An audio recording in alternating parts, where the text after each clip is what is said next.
Vote দিতে দেয়নি মমতা, এবার বদলা হবে, মন্তব্য শুভেন্দু অধিকারীর। দক্ষিণ চব্বিশ পরগনার ক্যানিং পশ্চিম বিধানসভা কেন্দ্রের এসডিও রোডের সংলগ্ন এলাকায় বিজেপি নেতৃত্বের ওপর আক্রমণের প্রতিবাদে এবং ক্যানিং সহ জয়নগর লোকসভায় গণতন্ত্র প্রতিষ্ঠার দাবিতে প্রতিবাদ সভার আয়োজন হয়। এদিনের প্রতিবাদের সভায় রাজ্যের বিরোধী দলনেতা শুভেন্দু অধিকারী বলেন, ক্যানিং পূর্বে যেভাবে তৃণমূলের আশ্রিত দুষ্কৃতীরা বিজেপির নেতাকর্মীদের মারধর করেছে তারই প্রতিবাদে এই সভা। এই সব অঞ্চলে 2018 সালে যেভাবে সন্ত্রাস হয়েছে তা আপনারা দেখেছেন। 2021 সালে নির্বাচনের পরে যে অত্যাচার হয়েছে, স্বাধীনতার আগে ব্রিটিশরা এমন অত্যাচার করেনি।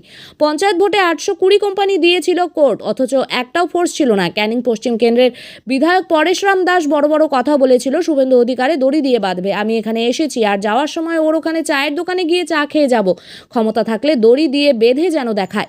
তিনি বলেন, সপ্তম দফায় দেশের সব বিজেপি নেতা প্রচারে নেমে পড়বে দক্ষিণ চব্বিশ পরগনা জুড়ে। এমনই বলেন বিরোধী দলনেতা শুভেন্দু অধিকারী।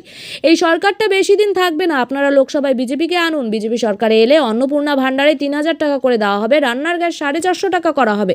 জয়নগর লোকসভা কেন্দ্রে উন্নয়নের স্বার্থে বিজেপি প্রার্থী ডক্টর অশোক কান্ডারিকে জয় করুন। বাসন্তীতে রামনবমী মিছিলে আমি আসতে পারি। পারেননি, বদলা হবে, এবারে বদলা হবে, তো বদলা হবে। ভোট দিতে দেয়নি মমতা, বদলা হবে, বদলা হবে। এবারেও আমরা প্রস্তুতি নিচ্ছি, প্রয়োজন হলে আইনের আদালতেও যাব। ভোটের পরে 3 মাস কেন্দ্রীয় বাহিনীকে পশ্চিমবঙ্গে রাখতে হবে, 3 মাস রাখতে হবে। আর আমি আপনাদের কথা দিচ্ছি, এই সরকারটা বেশি দিন থাকবে না, এই সরকারটা বেশি দিন থাকবে না। আপনারা শুধু লোকসভা ভোটটা সুন্দর করে সংগঠিত ভাবে করুন। ভোটের পরিবেশ, বুথ রক্ষা করার দায়িত্ব নির্বাচন কমিশন যাতে করে, সেজন্য ভারতীয় জনতা পার্টি সদা জাগ্রত থাকবে। আপনাদের সকলকে ধন্যবাদ জানিয়ে, ওপারে সন্দেশখালিতে মাঝরাতে পিঠা খাওয়া সবাই জেনে গেছেন তো, মায়েদের বলে দেওয়া হয়েছে তো। ওসব লক্ষ্মী ভান্ডার টান্ডার ছেড়ে দেন, বিজেপি এলে 3000 টাকা দিব, সবাই বলবেন। অন্নপূর্ণা ভান্ডার হবে, 3000 টাকা দিব। আর যত পরিযায়ী শ্রমিক বাইরের রাজ্যে আছে ফিরিয়ে এনে হাতে কাজ দেব। আমার জয় শ্রীরাম আর আপনার রাম রাজ্য, হাতে কাজ, পেটে ভাত, মাথায় ছাদ। সন্দেশখালির বদলা হবে তো, বদলা হবে তো। একটা পৌণ্ড ক্ষত্রিয় দলিত পরিবার রেখা পাত্র, তাকে প্রধানমন্ত্রী প্রার্থী করেছেন বসিরহাটে। বিজেপিতেই সম্ভব, অন্য কোন পার্টি পারে? রেখার জন্য বলবেন তো, আত্মীয় স্বজনদের বলবেন তো, ওপারে রেখাকে জেতাবেন তো, এবারে ডাক্তার কান্ডারিকে পাঠাবেন তো। শুধু এদের ভোট নয়, নরেন্দ্র মোদীকে প্রধানমন্ত্রী করার ভোট। এইবার এইবার এইবার এইবার ফির একবার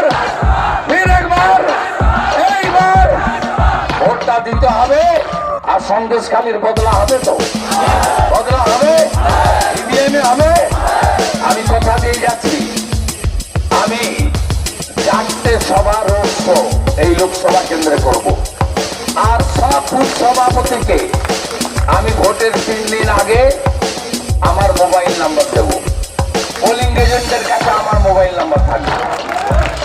আপনাদের চৌকিদারের মতো পাহারা দেওয়ার কাজ আমার শুভেন্দু অধিকারীর, বিরোধী দলের নেতা।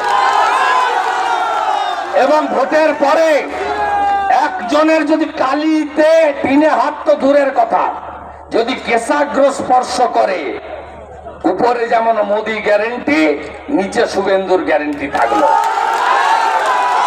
আমি নন্দীগ্রামের সব গুন্ডাগুলোকে ঘরে ঢুকিয়ে দিয়েছি, কেউ নাই, ওদের বাতি দেওয়ার লোক নাই, সাইনবোর্ড ধরার লোক নাই।